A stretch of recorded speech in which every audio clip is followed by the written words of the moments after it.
Joining us now to analyze today's headlines is Chenjerai Kumanyika, Assistant Professor of Communication Studies at Clemson University. Hi, Chenjerai. Hi, how are you doing? Doing well, thanks for joining us. The Islamic State in Iraq and Syria, or ISIS, has reportedly carried out a horrific massacre in the Syrian border town of Kobani. The Kurdish town saw 145 of its residents killed in what is likely the second worst massacre ever carried out by ISIS. There were many children, women, and elderly among the killings, which were the result of 3 suicide bomb attacks. Meanwhile, 3 other incidents around the world are being attributed to ISIS. In Tunisia, an armed attack on a beach resulted in 27 deaths. In France, a U.S.-run chemical plant was attacked, with 1 person being beheaded, and an unsuccessful attempt to blow up the entire plant.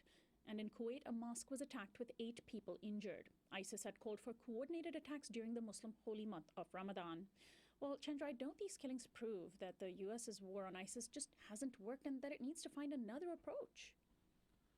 I think it does. I think we're going to see a continued, strain of analysis here that has to do with the fact that, this is kind of like, I think someone described it like a hit the mole approach, where we're trying to attack different leaders with drones. We should also relate this to comments yesterday in instances where we're bragging about a particular Al-Qaeda or ISIS leader being killed and things like this. And I think all of this detracts attention away from really trying to strengthen our civilian institutions and strategies that are beyond the military interventions that are needed here.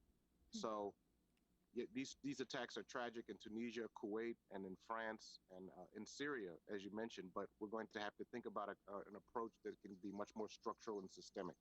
And on Monday's program, we'll be speaking with Reese Ehrlich to discuss the massacre in Syria. Hours after the Supreme Court voted to preserve subsidies in the Affordable Care Act yesterday, it made another ruling on the Fair Housing Act. Having garnered very little coverage, the legal challenge to the Fair Housing Act was based on the premise that people of color no longer needed protection against housing discrimination. Given this court's propensity to gut civil rights era laws, the danger of reversing fair housing was high. But with a vote of 5-4, justices preserved it. The Washington Post explained, had a single justice, likely Anthony Kennedy, who wrote the opinion, felt differently, another key piece of civil rights law in the U.S. would have been substantially weakened, end of quote. Well, Chenjerai, how important was the preservation of this Fair Housing Act? Isn't the issue of housing discrimination on par with, say, police violence in its impact on communities of color? Absolutely. I think it's an area where we see structural violence. And so in that way, it's also related to police brutality and killing, because we know that police act very differently in neighborhoods where there are homeowners with means. But I think housing discrimination is in some ways more straightforward. If you understand the history of it, and which you can find in books like Family Properties by Beryl Satter or Unfair Housing by Mara Sidney, what we see is the central role that those disparities, that those policies and practices play in producing and maintaining historic or racialized disparities. Now, we should also be concerned, though, when we look at this victory. It was, I think, a victory, but there are certain ways in which the Fair Housing Act was limited by this ruling as well. And, I think that was mainly in areas where the way that you have to make the case for housing discrimination, making it more comprehensive, which makes it harder to make the case because these things are not always explicitly intentional. And finally, thousands of people are attending funeral services for the Reverend Clementa Pinckney, one of the 9 people massacred at last week's terror attack at Emmanuel AME Church in Charleston, South Carolina. Reverend Pinckney, a state senator, was beloved in his community. President Obama will be delivering his eulogy, and a number of high-level federal and state officials are expected. Meanwhile, police have found that the suspected terrorist, Dylan Roof, who has confessed to his killing spree, was actually hoping to get his hands on a much more dangerous weapon, an AR-15 assault rifle. Had he obtained a rifle, the scope of his actions would likely have been far greater.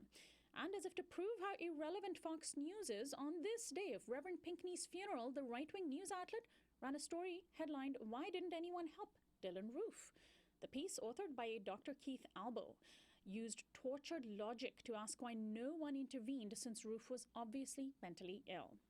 Well, Chenjerai, you were in Charleston last week when we spoke to you there. How do you view the situation a week later? Well, things have moved forward. We're actually now having the funerals of the people who were martyred there. But this framing that Fox News did, this was also something taken up by Glenn Beck, and I was actually there in front of Emmanuel AME Church when Glenn Beck brought his followers to the church, and they began to chant "All Lives Matter" and to kind of roll out his framing of depraved indifference or whatever it was. And I think this is really just a way, I mean, of course, the issue of mental illness is important, but this is an way of avoiding the deep systemic and cultural issues that people are recognizing around the country and the issue of gun control.